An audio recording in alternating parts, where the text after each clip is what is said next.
नमस्कार दोस्तों, स्वागत है आपका आज के मुख्य समाचार में, जिसमें सबसे पहली और बड़ी खबर में आपको बताएंगे कि अब राजस्थान के किसान भी करेंगे दिल्ली कूच। पुलिस ने की बड़े बड़े पत्थर रखकर हाईवे बंद करने की तैयारी, लेकिन राजस्थान से निकल चुके हैं किसान और किसी भी वक्त दिल्ली जाम करने दिल्ली पहुंचेंगे। इसी के साथ दूसरी बड़ी खबर में आपको बताएंगे कि दिल्ली में एमसीडी में बड़े घोटाले का आरोप लगाया है आम आदमी पार्टी ने, और राघव चड्ढा समेत 9 लोगों को पुलिस ने हिरासत में ले लिया है, क्योंकि वो लोग अमित शाह के घर के बाहर प्रदर्शन करने के लिए जा रहे थे एमसीडी के बड़े कथित घोटाले के विरोध में। इसी के साथ तीसरी बड़ी खबर में जिक्र होगा कि अब सीधा अंबानी अडानी के खिलाफ लामबंद हुए किसान लाखों मोबाइल सिम पोर्ट करने के लिए भेजे आवेदन, और सीधा कॉर्पोरेट्स के खिलाफ लड़ाई छिड़ गई है। हर एक खबर की गहराई में आपको ले जाएंगे दोस्तों, लेकिन उससे पहले अगर आप भी देश के किसानों के साथ खड़े हैं तो आप अभी इस वीडियो को लाइक कीजिए और इस लाल बटन को दबा के इस चैनल को फ्री में सब्सक्राइब करके घंटी बजाकर कमेंट में लिखिए जय हिंद। दोस्तों रुक करते हैं तमाम बड़ी खबरों की तरफ। राजस्थान के किसानों का दिल्ली कूच,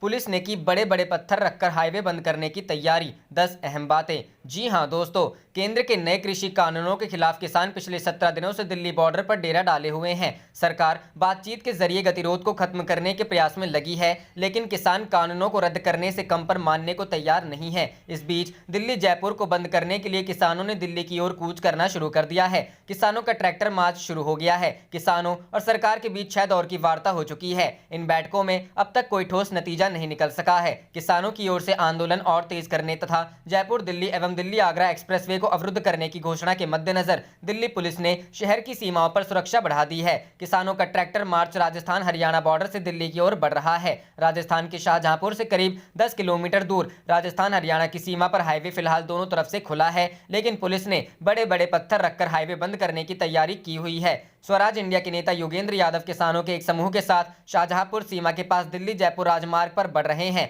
वह इस रास्ते से दिल्ली की ओर कूच कर रहे हैं। नए कृषि कानूनों पर प्रधानमंत्री नरेंद्र मोदी ने एक ताज़ा संदेश के बावजूद किसान अपने आंदोलन को तेज करने की कोशिश करते दिख रहे हैं। किसान नेताओं ने कहा कि प्रदर्शनकारी सोमवार को सभी जिला कार्यालयों में राष्ट्रव्यापी प्रदर्शन करेंगे और सुबह 8 से शाम 5 बजे तक भूख हड़ताल करेंगे। पीएम मोदी ने शनिवार को फिक्की के कार्यक्रम में केंद्र सरकार के सुधारों पर बचाव करते हुए कहा, हम किसानों की आय बढ़ाने और उन्हें अधिक समृद्ध बनाने के लिए ये सभी पहल कर रहे हैं। आज भारत के किसान अपनी उपज को मंडियों और साथ ही बाहर भी बेच सकते हैं। उन्होंने कहा कि कृषि क्षेत्र और उससे जुड़े अन्य क्षेत्रों की दीवारों को हटाया जा रहा है। कृषि कानूनों को वापस लेने की मांग पर अड़े हजारों किसान बीते 17 दिन से दिल्ली की सीमाओं पर प्रदर्शन कर रहे हैं। किसान नेताओं ने नए कृषि कानूनों में संशोधन का सरकार का प्रस्ताव बुधवार को खारिज कर दिया था। इसके साथ ही दिल्ली जयपुर दिल्ली तथा यमुना एक्सप्रेसवे को शनिवार को अवरुद्ध करके अपने आंदोलन को तेज करने की घोषणा की थी। रुक करते हैं अगली खबर की तरफ। राघव चड्ढा समेत 9 लोगों को पुलिस ने हिरासत में लिया। अमित शाह के घर प्रदर्शन के लिए जा रहे थे आप नेता। जी हां दोस्तों, दिल्ली पुलिस ने राघव चड्ढा समेत 9 लोगों को हिरासत में लिया है। बताया जा रहा है कि दिल्ली सरकार में मंत्री राघव, गृह मंत्री अमित शाह और एलजी अनिल बैजल के घर पर प्रदर्शन करने की तैयारी में थे, लेकिन उससे पहले ही दिल्ली पुलिस ने उन्हें हिरासत में ले लिया। सूत्रों के मुताबिक राघव चड्ढा के अलावा आम आदमी पार्टी के विधायक ऋतुराज को भी दिल्ली पुलिस ने हिरासत में लिया है। राघव चड्ढा का जहां उनके घर पर से हिरासत में लिया गया है, वहीं ऋतुराज को थाने ले जाया गया है। साथ ही राघव चड्ढा के घर के बाहर पुलिस की तैनाती कर दी गई है। इसी बीच खबर है कि आपके प्रवक्ता सौरभ भारद्वाज ने ट्वीट कर इसके बारे में जानकारी दी है। उन्होंने आरोप लगाया है कि विधायक ऋतुराज को पुलिस ने गिरफ्तार किया है। आज उन्हें एलजी साहब से मिलने जाना था। साथ ही उन्होंने कहा कि अमित शाह किसी को आवाज उठने नहीं दे रहे हैं। वहीं राघव चड्ढा ने कहा कि बीजेपी शासित एमसीडी ने दिल्ली के इतिहास का सबसे बड़ा 2500 करोड़ का घोटाला किया। हमने गृह मंत्री अमित शाह जी से मिलने का समय मांगा तो उन्होंने मुझे मेरे आवाज से ही गिरफ्तार करवा लिया। साथ ही चड्ढा ने हमला बोलते हुए कहा कि अमित शाह जी, आप अपनी पुलिस के दम पर अपनी पार्टी का भ्रष्टाचार क्यों दबाना चाहते हैं। रुख करते हैं अगली खबर की तरफ। अब कॉर्पोरेट्स के खिलाफ लामबंद हुए किसान लाखों मोबाइल सिम पोर्ट करने के लिए भेजे आवेदन।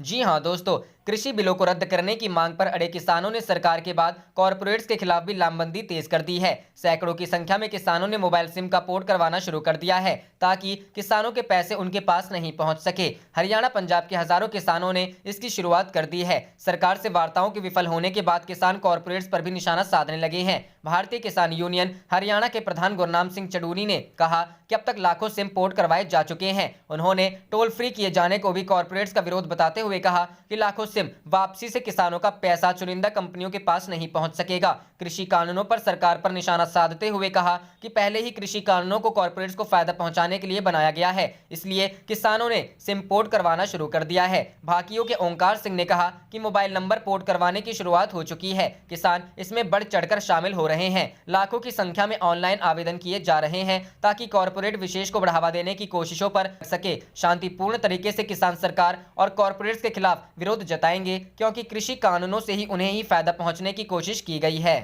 रुख करते हैं अगली खबर की तरफ। किसानों के समर्थन में उतरे डीआईजी लखविंदर सिंह जाखड़, पंजाब सरकार को भेजा इस्तीफा। जी हां दोस्तों, पंजाब में किसान आंदोलन के समर्थन में अवार्ड वापसी के बाद इस्तीफे का सिलसिला जारी हो गया है। पंजाब के डीआईजी जेल लखविंदर सिंह जाखड़ ने अपना इस्तीफा पंजाब सरकार को भेजा है। किसानों के समर्थन में इस्तीफे की पेश कर लखविंदर सिंह जाखड़ सुर्खियों में आ गए हैं। इस्तीफे की वजह उन्होंने कृषि कानूनों के खिलाफ आंदोलन कर रहे किसानों को समर्थन को बताया है। एडीजीपी पीके सिन्हा ने बताया कि उनके इस्तीफे की एक कॉपी मुझे भी मेल की है। पंजाब में किसानों के आंदोलन को भरपूर समर्थन मिल रहा है। राजनीति से लेकर खेल जगत तक किसानों के पक्ष में अपनी आवाज बुलंद कर रहा है। पंजाब के पूर्व मुख्यमंत्री प्रकाश सिंह बादल ने पद्म विभूषण और राज्यसभा सांसद सुखदेव सिंह ढींढसा ने पद्म भूषण पुरस्कार लौटाने की घोषणा कर चुके हैं। वहीं पंजाबी में साहित्य अकादमी पुरस्कार के विजेता पंजाब के प्रसिद्ध शायर डॉक्टर मोहनजीत, प्रख्यात विचारक डॉक्टर जसविंदर सिंह और पंजाबी नाटककार व एक अखबार के संपादक ने किसानों के समर्थन में अपने पुरस्कार लौटाने का ऐलान पहले ही कर चुके हैं। रुक करते हैं अगली खबर की तरफ। रिपब्लिक चैनल के सीईओ विकास खानचंदानी मुंबई में गिरफ्तार। जी हां दोस्तों, टीआरपी रेटिंग स्कैम मामले में रिपब्लिक टीवी के मुख्य कार्यकारी अधिकारी विकास खानचंदानी को गिरफ्तार कर लिया गया है। खानचंदानी को रविवार सुबह मुंबई पुलिस ने गिरफ्तार किया है। इस मामले में अब तक 13 लोगों की गिरफ्तारी हो चुकी है। मुंबई पुलिस ने इस मामले में 6 अक्टूबर को प्राथमिकी दर्ज की थी और हंसा रिसर्च के अधिकारी नितिन देवकर की शिकायत के बाद जांच शुरू की थी। मुंबई पुलिस ने कथित टीआरपी घोटाले में नवंबर में यहां की एक अदालत में आरोप पत्र दाखिल किया था। पुलिस की अपराध आसूचना इकाई कथित टेलीविजन रेटिंग पॉइंट घोटाले की जांच कर रही है। अपराध शाखा इससे पहले इस मामले में रिपब्लिक टीवी के वितरण प्रमुख समेत 12 लोगों को गिरफ्तार कर चुकी है। फर्जी टीआरपी घोटाला पिछले महीने तब सामने आया था जब rating agency broadcast audience research council ने हंसा रिसर्च ग्रुप के जरिए एक शिकायत दर्ज करवाई थी, जिसमें आरोप लगाया गया था कि कुछ टेलीविजन चैनल टीआरपी के आंकड़ों में हेरफेर कर रहे हैं। व्यूअरशिप डेटा, कितने दर्शक कौन सा चैनल देख रहे हैं और कितने समय तक देख रहे हैं, दर्ज करने के लिए मापक यंत्र लगाने की जिम्मेदारी हंसा को दी गई थी।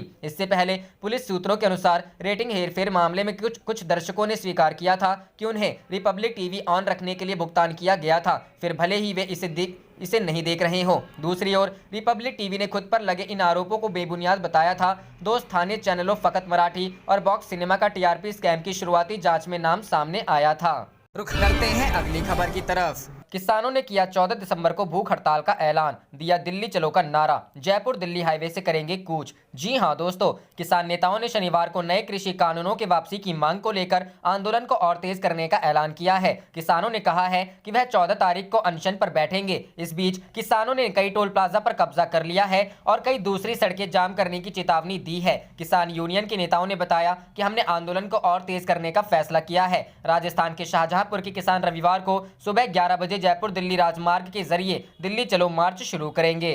रुक करते हैं अगली खबर की तरफ। कांग्रेस नेता सुरजेवाला बोले, केंद्र सरकार कोरोना काल के अंधेरे में इन नए कृषि कानूनों को लेकर क्यों आई, पूछे कई और सवाल। जी हां दोस्तों, कांग्रेस नेता रणदीप सुरजेवाला ने एक टीवी चैनल के कार्यक्रम में भाग लेते हुए नए कृषि कानूनों को लेकर जमकर केंद्र सरकार को घेरा। रणदीप सुरजेवाला ने कहा कि केंद्र की नरेंद्र मोदी सरकार को देश के किसानों और उनकी पार्टी से टकराना बंद कर देना चाहिए। उन्होंने पूछा कि केंद्र सरकार इन नए कृषि कानूनों को कोरोना काल के दौर में रात के अंधेरे में क्यों लाई। उन्होंने कहा कि केंद्र सरकार इन काले कानूनों को लाने की क्या जरूरत पड़ गई। साथ ही रणदीप सुरजेवाला ने पूछा कि केंद्र सरकार इस काले कानून को लाने की किसानों ने मांग उठाई थी या किसी सियासी दल ने केंद्र सरकार के समक्ष किसानों के लिए यह कानून लाने की मांग रखी। क्या इन सभी सवालों का जवाब केंद्र सरकार के पास है। रणदीप सुरजेवाला ने आगे कहा कि किसानों का नए कृषि कानूनों के खिलाफ जारी प्रदर्शन उनकी आजीविका के लिए जंग है। उन्होंने किसानों की इस जंग को मात्र 62 करोड़ ग्रामीण जनता तक ही सीमित नहीं बताया है, बल्कि उन्होंने कहा ये जंग उन 120 करोड़ लोगों की है जो किसानों की खेती के बल पर अपना जीवन को को पालते हैं। रणदीप सुरजेवाला ने कहा कि इस आंदोलन को सियासी कहना किसानों का अपमान है। कांग्रेस नेता ने कहा, यदि सरकार कानून में 14 संशोधन करने को तैयार है तो वह इस कानून को ही खत्म क्यों नहीं करती है। रणदीप सुरजेवाला ने कहा कि केंद्र सरकार देश का एक ऐसा किसान यूनियन बताए जो इन कृषि कानूनों के समर्थन में हो। उन्होंने कहा कि हर किसान संगठन इस नए कृषि कानून को सरकार से वापस लेने की मांग कर रहा है। कांग्रेस नेता सुरजेवाला ने कहा कि कृषि राज्य का मामला है, फिर कृषि को लेकर केंद्र सरकार कानून कैसे बना सकती है। कांग्रेस नेता ने पार्टी के घोषणा पत्रों में मंडी सुधारों का जिक्र रहने पर कहा कि इस बात पर झूठ फैलाया जा रहा है। कांग्रेस नेता ने इस आरोप पर कहा कि इस पर पार्टी की तरफ से कहा गया था कि एपीएमसी को मजबूत करेंगे। उन्होंने कहा कि अभी मंडियां 30 से 50 किलोमीटर के दायरे में है, इसे हमारी पार्टी नजदीक के गांव में लाए जाने की बात कर रही है। रणदीप सुरजेवाला ने आरोप लगाया कि केंद्र सरकार देश के करीब 25 लाख करोड़ का किसी कृषि व्यवसाय को मात्र 5 उद्योगपतियों को देने की तैयारी कर रही है। साथ ही उन्होंने पूछा कि क्या कांग्रेस ने कोई ऐसा काला कानून बनाया है। इस दौरान उन्होंने पहले तो सरकार से इस नए कृषि काले कानूनों को खत्म करने की मांग रखी। रुख करते हैं अगली खबर की तरफ। कृषि कानून के विरोध में सपा कार्यकर्ताओं ने निकाली बाइक रैली, राष्ट्रपति के नाम सौंपा ज्ञापन। जी हां दोस्तों, उत्तर प्रदेश के हापुड़ जिले में शनिवार को समाजवादी पार्टी के जिलाध्यक्ष तेजपाल प्रमुख ने कार्यकर्ताओं के साथ जिला कार्यालय से कृषि कानून का विरोध कर अपनी मांगों को सरकार तक पहुंचाने के लिए बाइक रैली निकाली। किसान जन जागरण यात्रा निकालने के दौरान समाजवादी पार्टी के जिलाध्यक्ष और उनके कार्यकर्ताओं को तहसील चौराहे पर ही रोक दिया गया। मुस्तैद थी पुलिस। बाइक रैली के माध्यम से किसान जन जागरण यात्रा निकालने से पहले ही जिला कार्यालय के बाहर एसडीएम सहित सैकड़ों की संख्या में पुलिस बल मौजूद था ताकि रैली को आगे न जाने दिया जाए। लेकिन उसके बावजूद भी समाजवादी पार्टी के कार्यकर्ता पुलिस की तरफ से लगाई गई बैरिकेडिंग को तोड़कर आगे निकलने का प्रयास करते रहे। तमाम प्रयासों के बाद भी सपा कार्यकर्ता आगे नहीं जा सके और उन्होंने वहीं पर ही अपनी मांगों को सरकार तक पहुंचाने के लिए एसडीएम सदस्य सत्य प्रकाश को राष्ट्रपति के नाम ज्ञापन सौंपा। ज्ञापन सौंपने के बाद सपा कार्यकर्ता अपने कार्यालय पर वापस चले गए। बता दें कि समाजवादी पार्टी के कार्यकर्ता शनिवार को कृषि कानून के विरोध में बाइक रैली के जरिए जिला कार्यालय हापुड़ से अच्छेजा, निजामपुर, नया गांव, कमालपुर होते हुए आलमपुर तक जाना चाहते थे, लेकिन पुलिस ने सपा कार्यकर्ताओं को तहसील चौराहे पर ही रोक दिया। सपा कार्यकर्ताओं ने अपनी मांग को सरकार तक पहुंचाने के लिए एक ज्ञापन राष्ट्रपति के नाम सौंपा। रुख करते हैं अगली खबर की तरफ। पुलिस ने छापेमारी कर 80 कार्टून विदेशी शराब की जब्त, महिला को किया गिरफ्तार। जी हां दोस्तों, बिहार में शराबबंदी कानून लागू होने के बावजूद बिहार के बेगूसराय में अवैध शराब का कारोबार लगातार जारी है। इसी क्रम में शनिवार को जिले के गढ़पुरा थाना पुलिस ने सुजानपुर गांव निवासी राम शोभित सहनी के घर छापेमारी की। इस छापेमारी में पुलिस ने 50 कार्टून विदेशी शराब बरामद की। वहीं पुलिस ने आरोपी के घर से राम शोभित सहनी की पत्नी को हिरासत में ले लिया है। फिलहाल पुलिस महिला से पूछताछ कर रही है कि आखिर शराब कहां से लाई गई थी और किसे बेची जा रही थी। दरअसल पुलिस को गुप्त सूचना मिली थी कि राम शोभित सहनी के घर से अवैध शराब का कारोबार हो रहा है।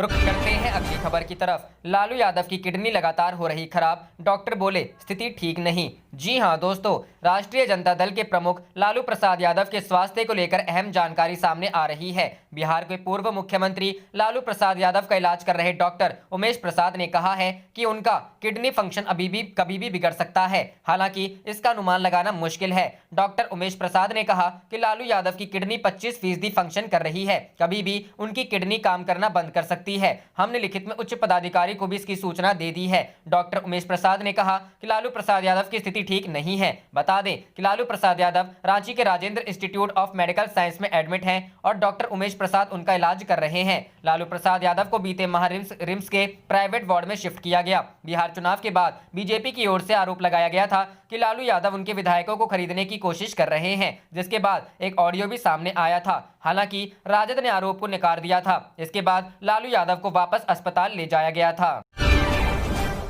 योगी सरकार के धर्म परिवर्तन वाले अध्यादेश को हाईकोर्ट में दी गई चुनौती, रद्द करने की मांग। जी हां दोस्तों, देश के दूसरे राज्यों की तरह उत्तर प्रदेश में भी लव जिहाद के खिलाफ कानून लाने पर योगी सरकार ने अंतिम मुहर लगा दी है। इसी कड़ी में योगी सरकार के लव जिहाद से जुड़े धर्म परिवर्तन वाले अध्यादेश को इलाहाबाद हाईकोर्ट में चुनौती दी गई है। अध्यादेश को नैतिक व संवैधानिक रूप से अवैध बताते हुए उसे रद्द करने की मांग की गई है। याचिका में इस कानून के तहत उत्पीड़न पर रोक लगाने की मांग भी की गई है। सौरभ कुमार की ओर से दाखिल की गई थी जनहित याचिका। याचिका में आरोप लगाया गया है कि सीएम योगी आदित्यनाथ ने 31 23 अक्टूबर 2020 को बयान दिया था कि यूपी सरकार लव जिहाद के खिलाफ कानून लाएगी। सीएम का मानना है कि मुस्लिम युवकों द्वारा हिंदू लड़की से शादी धर्म परिवर्तन कराने के षड्यंत्र का हिस्सा है। एकल पीठ ने शादी के लिए धर्म परिवर्तन को अवैध करार दिया है। इसके बाद सीएम योगी का यह बयान आया है। हाईकोर्ट की डिवीजन बेंच ने एकल पीठ के फैसले के विपरीत फैसला सुनाया है। कोर्ट ने कहा कि 2 बालिग शादी कर सकते हैं। कोर्ट ने धर्म बदलकर शादी करने को गलत नहीं माना है।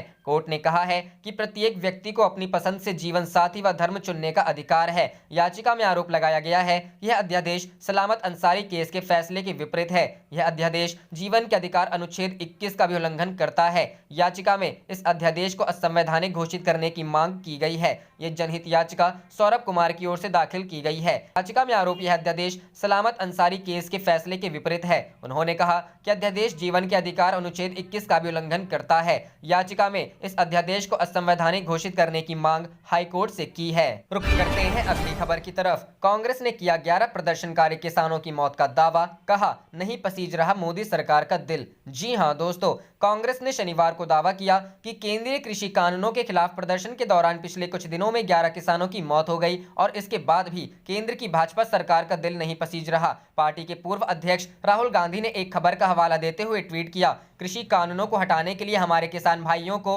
और कितनी आहुति देनी होगी। कांग्रेस के मुख्य प्रवक्ता रणदीप सुरजेवाला ने भी इसी खबर का उल्लेख करते हुए दावा किया, पिछले 17 दिनों में 11 किसान भाइयों की शहादत के बावजूद निरंकुश मोदी सरकार का दिल नहीं पसीज रहा। उन्होंने यह सवाल भी किया, सरकार अब भी अन्नदाताओं नहीं अपने धनदाताओं के साथ क्यों खड़ी है। देश जानना चाहता है राजधर्म बड़ा है या राजहट। कांग्रेस के दोनों नेताओं ने जिस खबर का हवाला दिया उसके मुताबिक दिल्ली के निकट चल रहे किसानों के विरोध प्रदर्शन के दौरान पिछले कुछ दिनों में बीमार होने के बाद 11 किसानों की मौत हो चुकी है।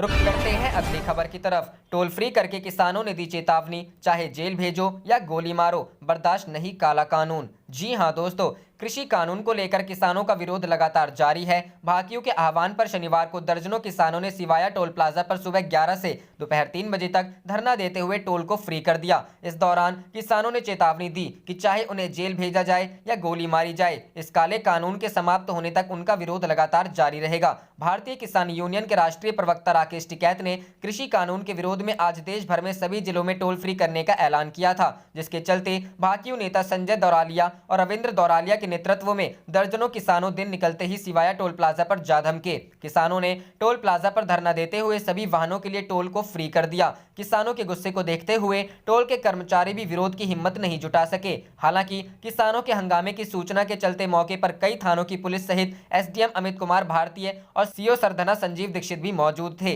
लेकिन पुलिस भी किसानों के सामने मौन साधे रही। इस दौरान किसान नेता संजय दौरालिया ने कृषि कानून को काला कानून बताया। उन्होंने चेतावनी दी कि जब तक सरकार इस कानून को समाप्त नहीं करेगी तब तक किसानों का आंदोलन जारी रहेगा, फिर चाहे किसानों को गोली मारी जाए या जेल भेजा जाए। किसानों ने सोमवार को कलेक्ट्रेट के घेराव की चेतावनी दी है। रुख करते हैं अगली खबर की तरफ। राहुल गांधी का सवाल, कृषि कानूनों को हटाने के लिए और कितनी आहुति देंगे हमारे किसान भाई। जी हां दोस्तों, कांग्रेस के पूर्व अध्यक्ष राहुल गांधी ने एक बार फिर किसानों की मांगों को लेकर मोदी सरकार पर जोरदार हमला बोला। उन्होंने सरकार से पूछा कि किसान भाइयों को और कितनी आहुति देनी होगी। दरअसल किसान आंदोलन में अब तक 11 किसानों की मौत होने का दावा किया जा रहा है, जिसे लेकर राहुल गांधी ने सरकार से यह सवाल किया। राहुल गांधी ने ट्वीट कर लिखा कि शनिवार को ट्वीट कर लिखा कि कृषि कानूनों को हटाने के लिए हमारे किसान भाइयों को और कितनी आहुति देनी होगी। इसके साथ उन्होंने एक खबर भी शेयर की है जिसमें दावा किया गया है कि किसान आंदोलन में अब तक 11 किसान दम तोड़ चुके हैं। वहीं इससे एक दिन पहले राहुल गांधी ने किसानों की आय को लेकर प्रधानमंत्री नरेंद्र मोदी पर निशाना साधा था। उन्होंने कहा था कि देश का आम कृषक पंजाब के किसान के बराबर आय चाहता है, लेकिन मोदी उन्हें बिहार के किसान की आमदनी के समक्ष रखना चाहती है। राहुल ने कहा कि किसान चाहता है कि उसकी आय पंजाब के किसान जितनी हो जाए। रुख करते हैं अगली खबर की तरफ। पश्चिम बंगाल चुनाव से पहले बदल सकता है वोटर आईडी का स्वरूप, चुनाव आयोग जारी करेगा डिजिटल आईडी। जी हां दोस्तों, भारत में जल्द लोगों को वोटर आईडी की हार्ड कॉपी रखने से आजादी मिलेगी। भारत निर्वाचन आयोग मतदाता आईडी कार्डों को डिजिटाइज करने और हार्ड कॉपी से दूर करने की योजना बना रहा है। इस मामले से परिचित लोगों ने हिंदुस्तान टाइम्स को यह जानकारी दी है। तमिलनाडु, पश्चिम बंगाल, असम, केरल और पुडुचेरी में अगले साल मई में होने वाले विधानसभा चुनावों से पहले चुनाव आयोग मतदाता फोटो पहचान पत्र का डिजिटल स्वरूप में कर सकता है। आपको बता दें कि वर्तमान में वोटर आईडी फिलहाल सिर्फ हार्ड कॉपी के रूप में उपलब्ध है और अब पीडीएफ के रूप में इसे उपलब्ध कराया जा सकता है।